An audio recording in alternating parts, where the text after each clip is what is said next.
Hello friends, യു കെയിലെത്തി indefinite leave to remain apply ചെയ്യാൻ വേണ്ടി നമുക്ക് ഇംഗ്ലീഷ് ഫ്ലുവൻസി പ്രൂവ് ചെയ്യേണ്ട ആവശ്യമുണ്ടല്ലോ.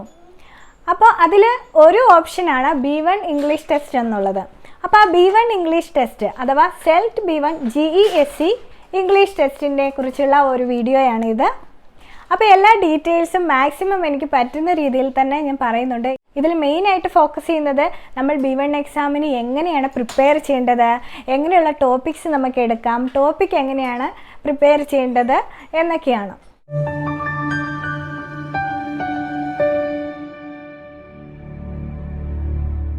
B1 ഇംഗ്ലീഷ് ടെസ്റ്റ് ടോട്ടൽ 10 മിനിറ്റോളം ദൈർഘ്യമുള്ള ടെസ്റ്റാണ്.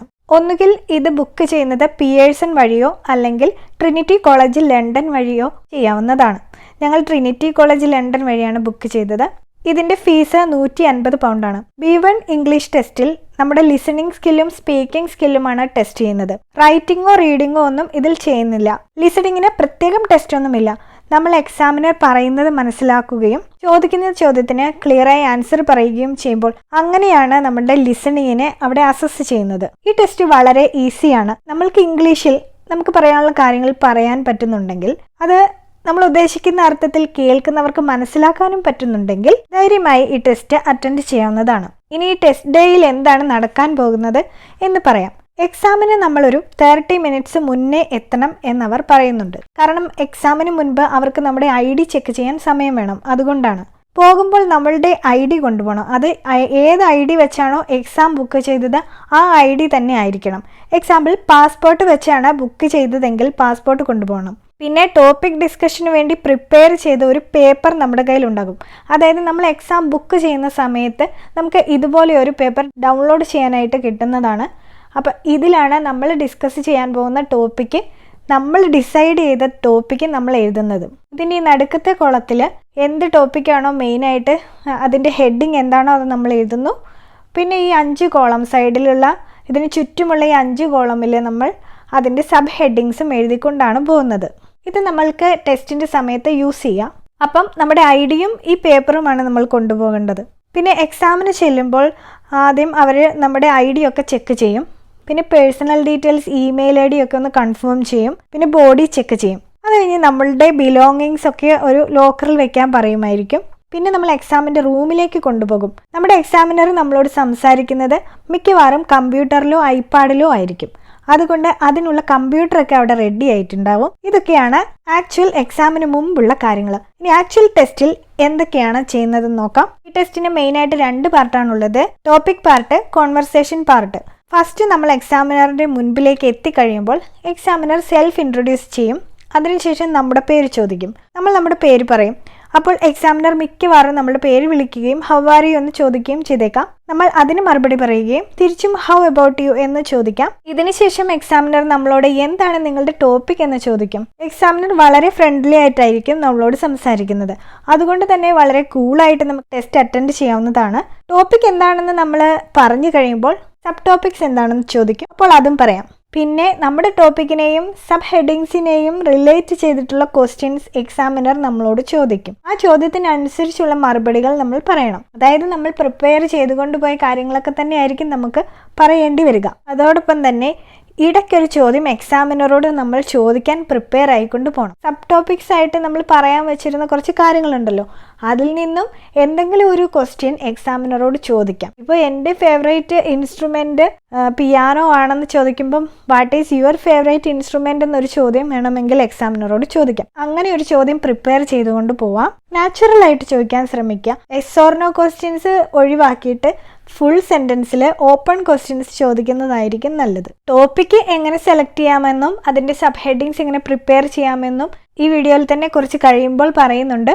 ഇനി നമുക്ക് കോൺവെർസേഷൻ പാർട്ടിനെ കുറിച്ച് ഒന്ന് നോക്കാം. ഇതിൽ എക്സാമിനർ നമ്മളോട് ജനറൽ ആയിട്ടുള്ള കുറച്ച് ടോപ്പിക്സിൽ നിന്നും ചില ചോദ്യങ്ങൾ ചോദിക്കും. ഇങ്ങനെയുള്ള സബ്ജക്ട്സിന് എക്സാമ്പിൾസ് ആണ് music, transport, television, entertainment, movies, tourism, hobbies, job എന്നിവയൊക്കെ. ചോദിക്കുന്നതിന് 1-2 സെന്റൻസിൽ ഉത്തരം പറയാൻ കഴിഞ്ഞാൽ ഓക്കെയാണ്. പിന്നെ ഇതൊക്കെ നമ്മളോട് ചോദിച്ചതിന് ശേഷം എക്സാമിനറോട് ഒരു ക്വസ്റ്റ്യൻ ചോദിക്കാൻ നമ്മളോട് ആവശ്യപ്പെടും. അപ്പോൾ നമ്മൾ ഒരു ക്വസ്റ്റ്യൻ ചോദിക്കണം.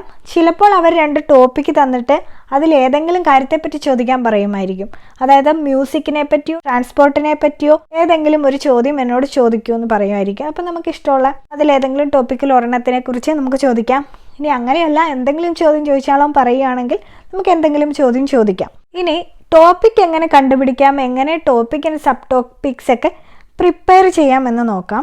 ഈ ഡോക്യുമെൻറ്റിൻ്റെ നടുക്കുള്ള കോളത്തിലാണ് ടോപ്പിക്കിൻ്റെ മെയിൻ ഹെഡിങ് എഴുതേണ്ടതെന്ന് ഞാൻ പറഞ്ഞായിരുന്നല്ലോ. നമ്മുടെ ടോപ്പിക്ക് വളരെ സ്പെസിഫിക് ആയിരിക്കാൻ ആദ്യം ശ്രദ്ധിക്കാം.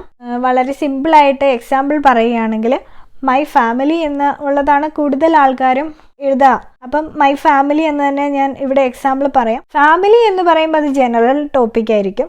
മൈ ഫാമിലി എന്ന് പറയുമ്പോൾ അതിനെ നമുക്കത് സ്പെസിഫിക് ആയിട്ട്, എൻ്റെ ഫാമിലി എന്ന് പറഞ്ഞാൽ അത് വളരെ സ്പെസിഫിക് ആണല്ലോ. അപ്പോൾ അങ്ങനെയാണ് നമ്മൾ സ്പെസിഫിക് ആകുന്നത്.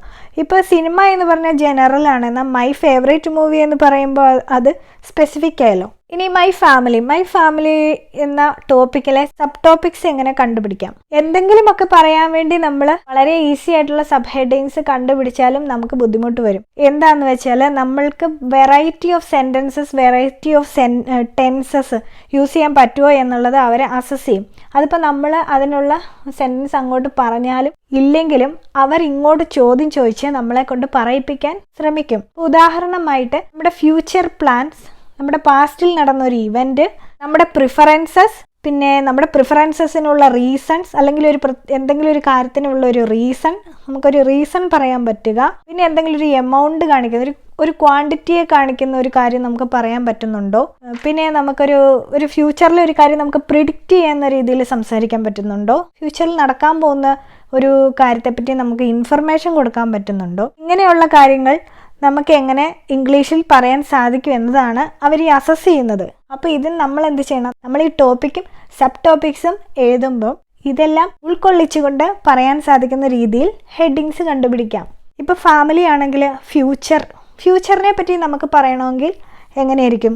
നമ്മുടെ ഫാമിലിയുടെ ഫ്യൂച്ചർ പ്ലാൻസ് എന്തായിരിക്കും? അതൊരു ഇൻഫർമേഷൻ കൊടുക്കുന്നത്. ഇപ്പം എനിക്ക് UK-യിൽ നിന്നും ഓസ്ട്രേലിയയിലേക്ക് മൂവ് ചെയ്യാൻ പ്ലാൻ ഉണ്ടെങ്കിൽ അത് ഞങ്ങളുടെ ഫാമിലിയുടെ ഫ്യൂച്ചറിനെ കുറിച്ചുള്ള ഒരു ഇൻഫർമേഷനാണ്. ഫ്യൂച്ചറിൽ ഫാമിലി എന്ന കൺസെപ്റ്റിന് എന്തൊക്കെ മാറ്റങ്ങൾ സംഭവിച്ചേക്കാം എന്നൊക്കെയുള്ള പ്രിഡിക്ഷൻസ് ആണെങ്കിൽ അത് ഫ്യൂച്ചർ പ്രിഡിക്ഷൻസിൽ വരും. പിന്നെ പാസ്റ്റിൽ നമ്മുടെ ഫാമിലി അറ്റൻഡ് ചെയ്തൊരു ഇവൻറ്റ്, അല്ലെങ്കിൽ എന്തെങ്കിലും ഒരു ഇവൻറ്റ് നമ്മുടെ ഫാമിലിയിൽ നടന്നത്, അത് പാസ്റ്റ് ഇവൻ്റ് ആവും.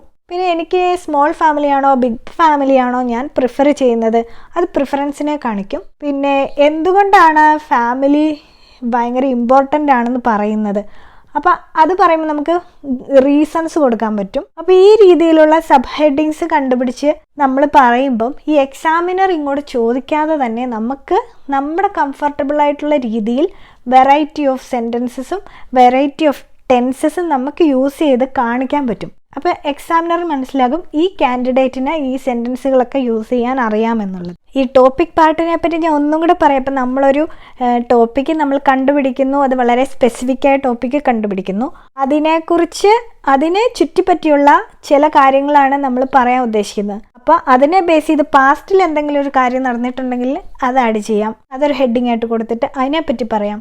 ഫ്യൂച്ചറിൽ അതുമായി ബന്ധപ്പെട്ട് നമുക്ക് എന്തെങ്കിലും പ്രിഡിക്ഷൻസ് നടത്താനുണ്ടെങ്കിൽ അത് പറയാം. ഇപ്പോൾ സോഷ്യൽ മീഡിയ ഫ്യൂച്ചറിൽ എന്താ AI വന്നതുകൊണ്ട് ഒരുപാട് മാറ്റങ്ങൾ വരാൻ സാധ്യതയുണ്ടല്ലോ, അപ്പോൾ ആ ഒരു രീതിയിൽ പ്രിഡിക്ഷൻസ് കൊടുക്കാം. ഇനി ഫ്യൂച്ചറിൽ നമുക്കറിയാവുന്നൊരു കാര്യം, ഇന്ന കാര്യം സംഭവിക്കും എന്ന് പറഞ്ഞിട്ട് ആ ഒരു രീതിയിൽ നമുക്ക് വേറൊരു കാര്യം പറയാം. നമ്മൾ അതാണോ ഇതാണോ പ്രിഫർ ചെയ്യുന്നത്, ആ രീതിയിലുള്ളൊരു കാര്യം പറയാം. പിന്നെ അതിൻ്റെ റീസൺസ് പറയാം. ഇനി ഒരുപാട് ആളുകൾ അല്ലെങ്കിൽ ഒരുപാട് കണ്ടുപിടുത്തങ്ങൾ ഇനി AI ബേസ് ചെയ്ത് നടക്കുമെന്നോ അങ്ങനെയൊക്കെ നമുക്ക് പറയാൻ പറ്റുമല്ലോ. അപ്പം ആ രീതിയിൽ ചിന്തിച്ച് ടോപ്പിക്ക് പ്രിപ്പയർ ചെയ്യുക. പിന്നെ നമ്മൾ പ്രാക്ടീസ് ചെയ്യുമ്പം നമ്മൾ തന്നെ ഫോണിൽ റെക്കോർഡ് ചെയ്ത് നമ്മൾ തന്നെ കേൾക്കുമ്പോൾ അത് വളരെ എഫക്റ്റീവായിട്ടുള്ളൊരു പ്രാക്ടീസാണ്. കാരണം ഒത്തിരി നമുക്കതിനെ കറക്റ്റ് ചെയ്യാൻ പറ്റും, ഒത്തിരി ഇമ്പ്രൂവ് ചെയ്യാൻ പറ്റും അങ്ങനെ ചെയ്യുന്നത് വഴി. പിന്നെ ടോപ്പിക് പാർട്ട് കഴിഞ്ഞിട്ട് ഈ കോൺവെർസേഷൻ പാർട്ട്, അതിലെന്ത് വേണമെങ്കിലും എന്തിനെക്കുറിച്ച് വേണമെങ്കിലും ചോദിക്കാം. മ്യൂസിക്, എൻ്റർടൈൻമെൻറ്റ്, അങ്ങനെയുള്ള കുറേ കാര്യങ്ങളുണ്ടല്ലോ, അതിലേത് വേണമെങ്കിലും ചോദിക്കാം. അതിന് നമുക്ക് കുറച്ച് കാര്യങ്ങളൊക്കെ എന്തായാലും പറയാനുണ്ടാവും. നമുക്ക് അറിയാവുന്ന രീതിയിലുള്ള സൈസ് ടോപ്പിക്കുകളൊക്കെ ആയിരിക്കും അതിനകത്ത് വരാം. അപ്പോൾ എന്തായാലും നമുക്ക് 1-2 സെൻറ്റൻസ് അതിനെക്കുറിച്ച് പറയാൻ ഉണ്ടാവാതിരിക്കില്ല.